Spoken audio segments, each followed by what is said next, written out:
What if a man from the 1st century predicted an asteroid impact with stunning accuracy? What if the details he wrote down nearly 2,000 years ago match what modern science tells us would happen during such an event?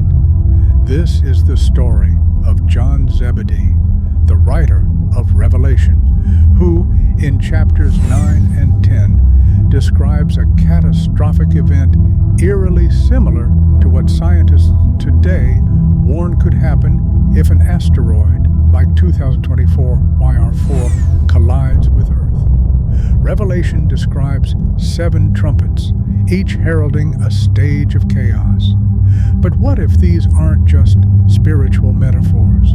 What if they are John's attempt to describe, using 1st century language, the aftermath of an asteroid impact? Revelation 8:7 says, "Hail and fire mixed with blood were hurled down upon the earth."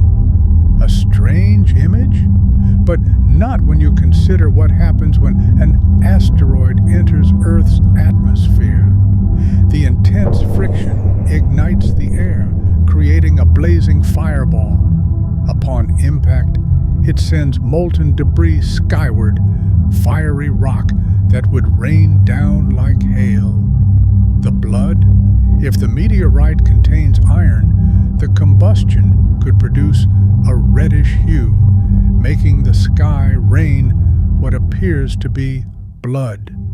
Additionally, the destruction that follows could turn rivers red with the aftermath of devastation. Verse 8 describes something like a great mountain burning with fire, being thrown into the sea. This is almost a perfect description of a massive asteroid striking an ocean.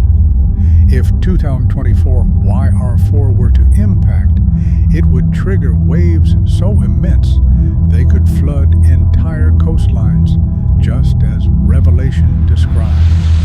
John writes of a falling star named Wormwood, turning the waters bitter and poisoning many. On September 15, 2007, a meteorite struck near Lake Titicaca in southern Peru. Villagers fell ill due to arsenic poisoning released from the impact, contaminating their water supply. An asteroid strike can release toxic elements, making fresh water deadly, matching what John foresaw. Verse 12 speaks of the sun and moon darkened. Scientists confirm that a large asteroid impact would send dust and ash into the atmosphere, blocking sunlight for months, even years, a phenomenon known as an impact winter. John, in a time with no knowledge of atmospheric science, somehow described the very effect scientists warn of today. Then, something strange. Smoke rises, and from it, creatures unlike anything seen before torment humanity. The Bible describes them as having the appearance of locusts, but with faces like humans and the power to harm. But here's the deeper revelation. John writes that the asteroid hitting Earth has the key to open the abyss. What does that mean?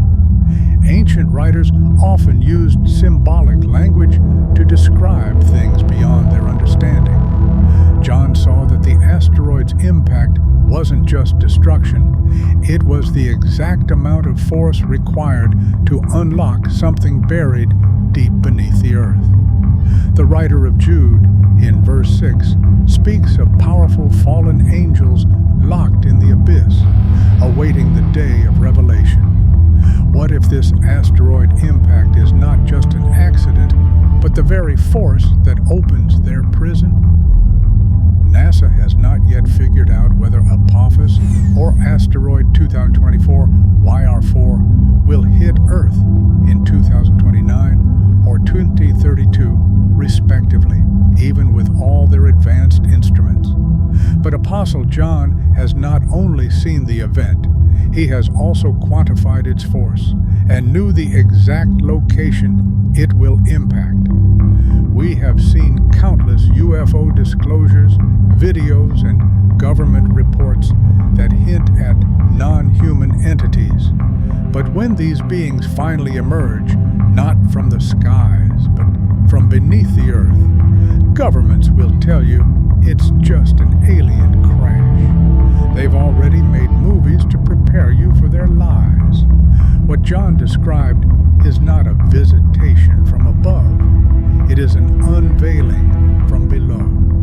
Revelation 9:17 describes an army of strange beings bringing destruction with fire, smoke, and sulfur.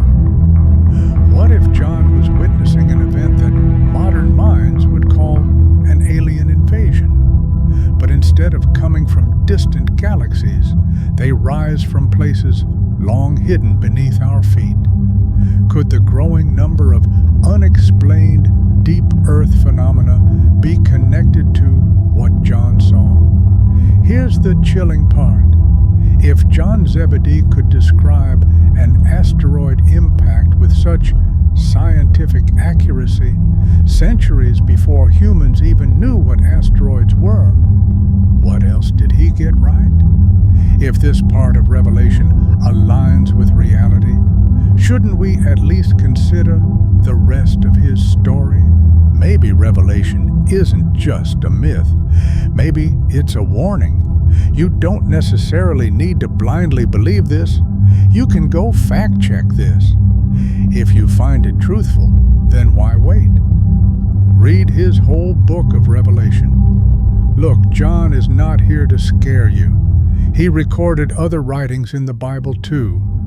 Read his gospel to learn how to escape these sure events and the worst to come. The escape isn't as hard as you think.